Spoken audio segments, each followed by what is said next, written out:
So what this administration fears most is that, like in the last gubernatorial elections in New Jersey and Virginia, voters will repudiate its failed policies and send the Democrats packing.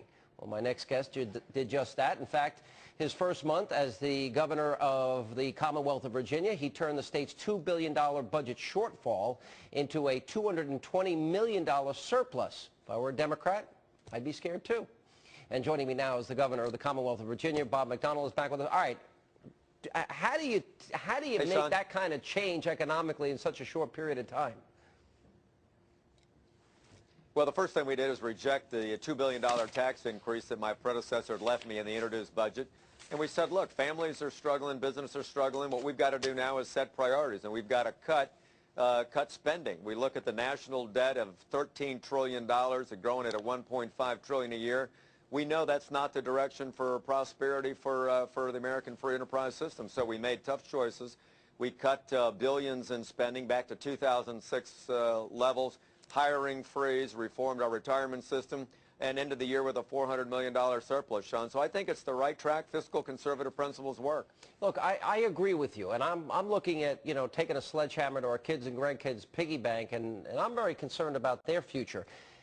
I want you to go into some detail here, because I'm arguing that if the Republicans take back Congress and they get a hold of the purse strings, that their task is going to be very difficult.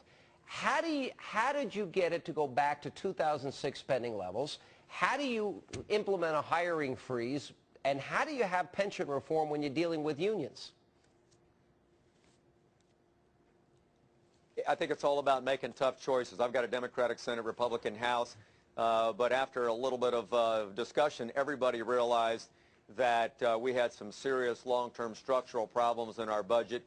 We had great uncertainty created by Washington and here in Virginia. And if we did not reduce spending, we were going to force either major tax increase proposals in the future, or we were going to be losing jobs and opportunities for our citizens. So the only way we could get there was this collective bipartisan effort to really cut spending. And we cut health care, we cut education, we cut some things that were generally off limits in the past that are core services, but it was the right thing to do. And you know what, Sean, when you cut spending, you force people at all levels to do things smarter. We started a government reform commission, and we've adopted about 90 different ideas through this commission, from ABC privatization to hiring freezes to consolidating boards and commissions to getting rid of different things that are outdated. All of those save money, and I think that's what this new Republican Congress that I hope will be in place in a couple months needs to do. Make tough choices, realize you got to set priorities, and in the end run, it's good for business and it's good for better opportunities for our people. John Boehner is talking about cutting spending back to 2008 levels. Do you think it's possible they can go back to 2006 levels nationally?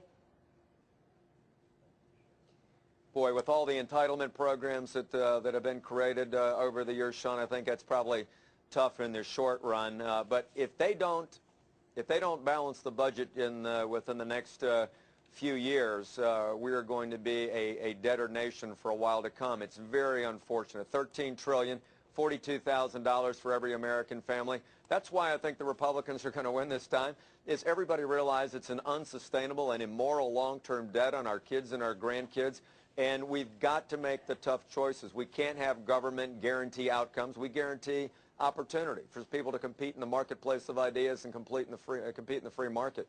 So I think it's incumbent that if the Republicans win, their mandate will be reduce spending, be more innovative, don't try to be everything you can be, don't mandate things on the states like $1.7 billion in new unfunded mandates for Medicaid through this Obamacare bill. Don't try to take over the banks and the GM and the student loan industry and the healthcare industry. Let the markets work a little bit better, and ultimately competition will create more power, more quality for less prices. And I think if the Republicans deliver on just those basic issues, they'll be successful. The majority, look, anybody that follows the federal budget knows, and I talk about earmarks, but relatively speaking, it's insignificant in terms of the percentage of the federal budget. We know that the real dollars are in entitlements. And we just adopted a new entitlement, right, which is why I think Obamacare needs to be repealed. But, if you think back when the Republicans took over Congress in '94, when they proposed reducing the rate of growth of Medicare to 7% a year every year for 7 years, Democrats demonized them as trying to kick grandma out on the street. if they try and tackle entitlement reform, it's going to be Republicans want Granny and Grandpa on the street and they want them to eat dog food. That's going to be the argument that they make. So how would you advise them to prepare for that inevitable battle? Well, because it's not accurate. I've never seen a time, Sean, as we cut literally about $6 billion out of the last 3 years' budgets that people were more receptive in understanding the need to cut back when you've got one of the worst economic situations in modern history, when you have the major sacrifices that families and businesses are making. They know you've got to do that with government, too. So that's a bad argument. They need to be just stick to their principle and realize that without these cutbacks, that we've got long-term fiscal problems for our kids that is really not good. All right, Bob, it's a great success story, and I think it's a great model for a lot of states and hopefully the federal government to follow. Thanks for being with us. Okay, Sean, great to be back on with you. Thanks.